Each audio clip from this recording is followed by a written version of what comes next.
So we've all got a little extra time on our hands these days, and the folks, your friendly neighborhood yoga teachers from Lotus and Lettuce decided we're going to use that time to make some tutorial videos just to sort of break down postures, maybe work through a couple flows, just things that sometimes in class we never have a lot of time to spend on. So I'm first up, Shawn, here from Lotus and Lettuce.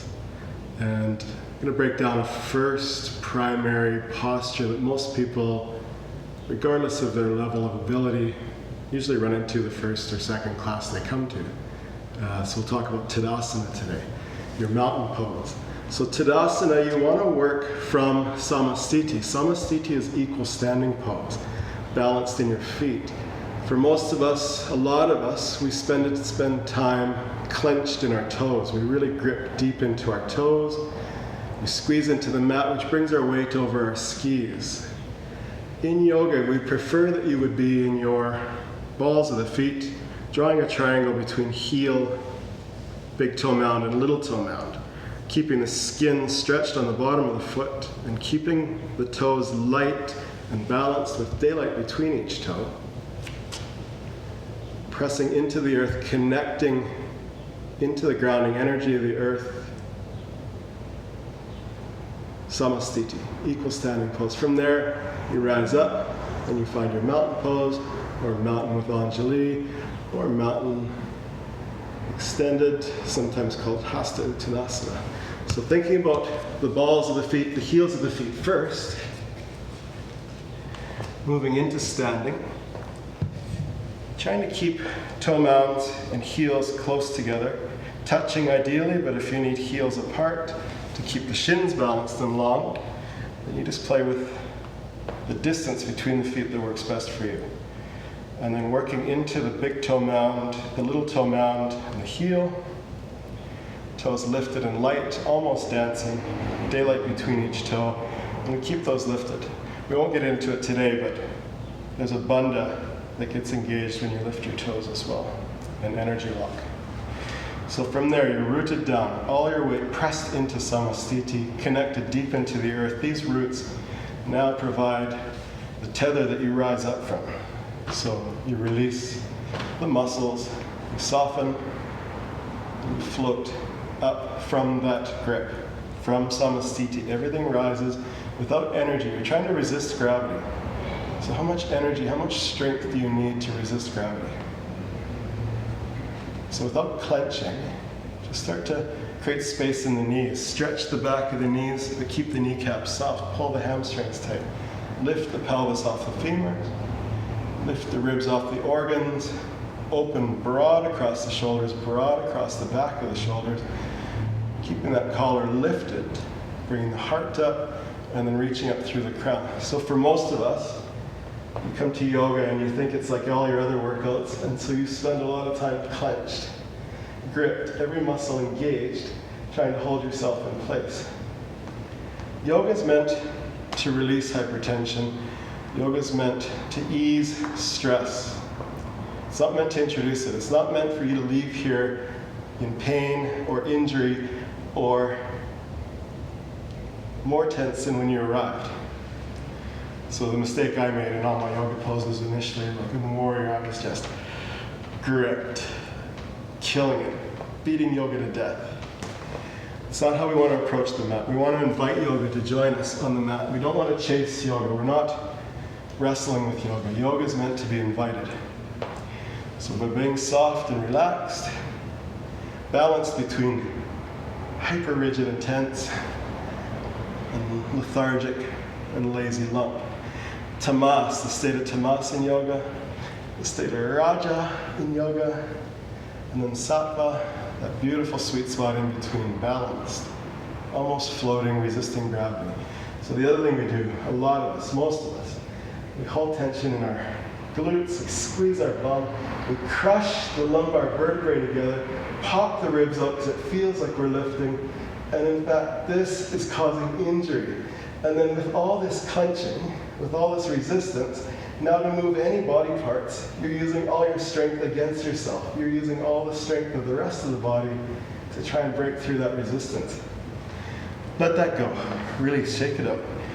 The pressure into your Samastitihi, that grip into the earth, that's your tether. Now you try and float. Just relax, relax, relax, relax.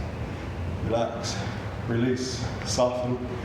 Float. Like there's a cable attached to your heart and your crown. You're rooted deep, and then that cable from a hot air balloon lifting you higher. Without stress. Relax, relax, relax. Lift the heart. Lift up like you're trying to touch something held just above your head. You're trying to bump into it with your crown. And then when you get that lift, daylight between the fingers and toes, elbows connected to the ribs, energy contained, soften, relax the kneecaps, relax the bum, relax the back, and lift. Now come back to your consistent breath. Ujjayi breath, or whatever breath you practice with. Again, breath is sattvic. If you're standing here like this and your breath is, does that feel like you're going to leave here relaxed and calm? No. Hyper-aggression, violence, raja. No, we want to be sattvic. Your breath is sattvic. This is a spiritual practice. The body's floating, your breath is easy. If you're in Ujjayi, there's strength, long measured inhales and exhales, but it's contained. It's moving through a throttle in your throat, creating a soft purr or soft hiss, but it's gentle, it's sattvic, it's balanced in between that hypertense, that violence, that heat, and that laziness, that lack of awareness. So relax, relax, relax. Lift. Now find anywhere where you can release and still keep that lift. So soften the kneecaps, relax the bum, relax the back, lift the ribs. They're not popping out, we're not crushing the vertebrae. This is sattvic, you're inviting yoga to join you into this pose. Find your breath. And now your eyes, every yoga pose has a drishti. Your eyes, preferably, would find that drishti, that focus, something to keep the eyes still and lack of distraction. When the eyes close, you move into pratyahara, but you keep that drishti. So if it's the tip of your nose or a spot or a pattern on the floor, or you've pictured a tree 1,000 miles away, whatever it is that's holding your eyes still and keeping your body still, hold your drishti.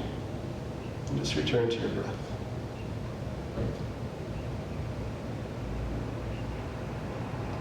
In pratyahara, with the eyes closed, in your pranayama, your sattvic breath, start to notice where you're clenching. We all do it. Relax, soften the knees, soften the bum, soften the back, come back to that lift. Energy contained, floating. And now when you move, you float. Do you clench your arms to lift them? No. You're resisting gravity. They float. There's softness in the hands, but there's a tension, a bright, alert electricity that moves between the fingertips. The collar is soft. The shoulders are soft. You stretch the skin through the elbows. You lengthen through the fingertips. When you float down, gravity brings them back to containment. So you're floating. You move with breath. You're not clenched. You're sattvic. You're floating. You bring the arms all the way up. You gather the skin. You're not pulling muscles tight. You're gathering all the skin up from the back of the heels, through the back of the knees, over the hip pointers, up the ribs, through the armpits and elbows, over the palms, and you reach and every muscle is floating. You're simply resisting gravity. Relax. Kneecaps, bum, back, lift. When you exhale, you keep that lift and you float down. Reach up through the crown, contain the energy, soften the body. Samastitihi, floating up to your hasta uttanasana. You pull that skin tight, you gather it as you lift, and you reach. Exhale, you float down. So in Raja, can you reach the top shelf if you're clenching? If you're gripped, can you get anywhere near that top shelf without collapsing? No. How do you reach that top shelf? How do you get those keys from under the couch? Stretch the skin over those soft muscles. Pull through the armpits and elbows. Lengthen across the palm and through the fingertips if you have both hands. It's the same action. You're not lifting the ribs away. You're lifting them to the north. The bum is relaxed. and you reach. So from here, gather the skin, pull it up. Stretch, you're still soft. You're not wasting energy, you're floating, your breath is easy, your belly is light. When you exhale, you move with the breath, you finish the movement at the end of the exhale. If you were to bring the hands to heart center.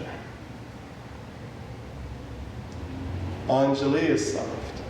So the fingertips, the heel of the hand come together, there's daylight between the palms, somewhere to store your intention or your dedication. Thumbs to the sternum, elbows contained to the ribs, and float up. Kneecap soft, bum relaxed, back long, not clenched, no pain in the vertebrae or the spine. You float.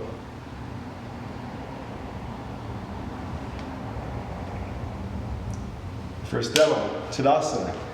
Happy yoga, everyone.